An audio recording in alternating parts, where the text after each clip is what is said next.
जय हिंद प्यारे साथियों, आपका बहुत बहुत स्वागत है हमारे YouTube चैनल एसपी नॉलेज में। दोस्तों, आज हम दो भाइयों की मोरल स्टोरी पढ़ने जा रहे हैं, जिसमें दोनों भाई एक दूसरे के स्वभाव से विपरीत दिखाए गए हैं। इसमें बताया गया है कि आप ईमानदार रहकर कितना आगे जा सकते हैं और आलसी रहकर कितना नीचे जा सकते हैं। स्टार्ट करते हैं दोस्तों हम अपनी स्टोरी। एक बार की बात है, एक गांव में दो भाई रहा करते थे। बड़े भाई का नाम था अली और दूसरे भाई का नाम अकरम था।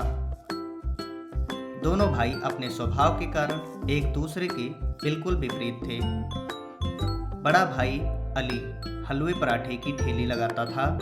इसी तरह दूसरा छोटा भाई अकरम एक नंबर का आलसी था और कोई काम धंधा नहीं करता था। अकरम बस जल्द से जल्द अमीर बनने के सपने देखा करता था। एक बार की बात है कि छोटे भाई अकरम ने अपनी भाभी के लिए सूट लेकर आया। अकरम ने सूट भाभी को दिया, जो अकरम की भाभी को बहुत पसंद आया। सूट देखकर अकरम की भाभी ने कहा, अरे अकरम, तू तो कुछ कमाता भी नहीं है, फिर तेरे पास इतने पैसे कहाँ से आए? अकरम बोला, भाभी जान, आप यह सब मत पूछा करो, मैं तो सिर्फ जुगाड़ करता हूँ और इन जुगाड़ से ही मैं बहुत ही जल्द अमीर बन जाऊंगा। यह सब बातें सुनकर अकरम का बड़ा भाई अली बोला कि तू इन जुगाड़ों से भले ही अमीर बन जाए, पर ऐसे पैसों से कमाई गई तेरी अमीरी ज़्यादा दिनों तक नहीं रहेगी। इतने में अकरम बोला कि भाईजान, आप तो रहने ही दो, आप ईमानदारी से काम करते हो, लेकिन ईमानदारी से सिर्फ ज़रूरतें पूरी हो सकती हैं, अमीर बनने का सपना नहीं। इतना कहकर अकरम हमेशा अपने बड़े भाई का मुंह बंद कर देता था। अली बाजार के बीच में हलवा पराठे की ठेली लगाता था। अली का बना हलवा अच्छी क्वालिटी का होता था, जिसके कारण ग्राहकों की भीड़ हमेशा अली के ठेले पर लगी रहती थी।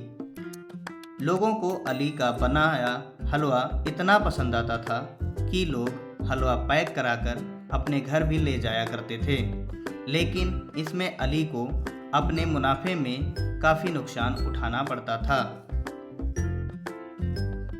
एक बार जब अली अपने पूरे महीने का हिसाब अपनी पत्नी फातिमा को दिया, तो अली की पत्नी फातिमा ने कहा कि इस बार का मुनाफे का हिसाब पिछले महीने के हिसाब से कम है। इस पर अली की पत्नी फातिमा बोली, ऐसे तो हमारा गुजारा नहीं चल पाएगा। तब अली बोला कि इस महीने तेल के दाम बढ़ चुके हैं, इसलिए मुनाफा थोड़ा कम हुआ। यह सुनकर फातिमा बोली कि आप भी अपने हलवे और पराठे के दाम बढ़ा दीजिए, अच्छा मुनाफा होगा। इस पर अली बोला कि नहीं फातिमा, मैं ऐसा नहीं कर सकता। अगर मैं ऐसा करता हूँ तो ज़्यादा लोग मेरा बना हुआ हलवा नहीं खरीद पाएंगे।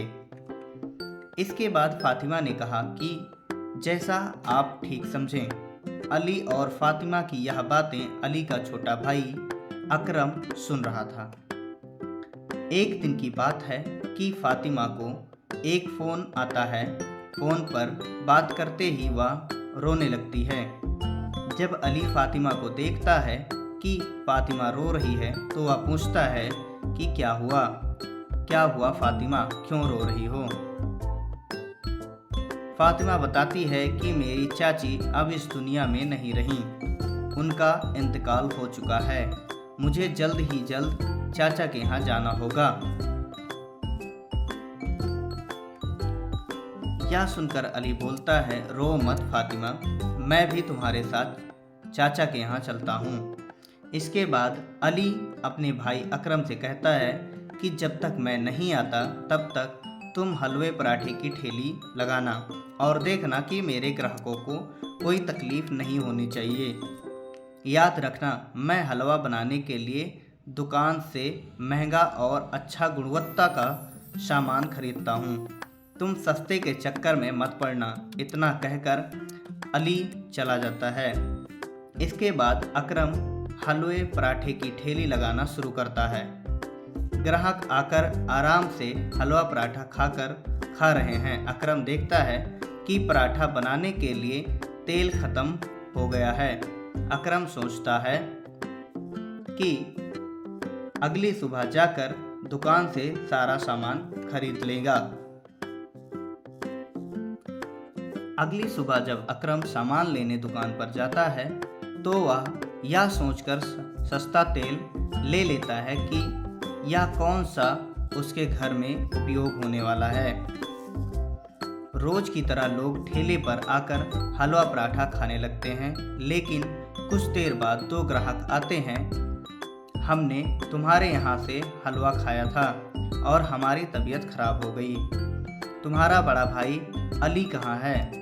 हम उससे बात करते हैं कि ये कैसे हलवा बनाया।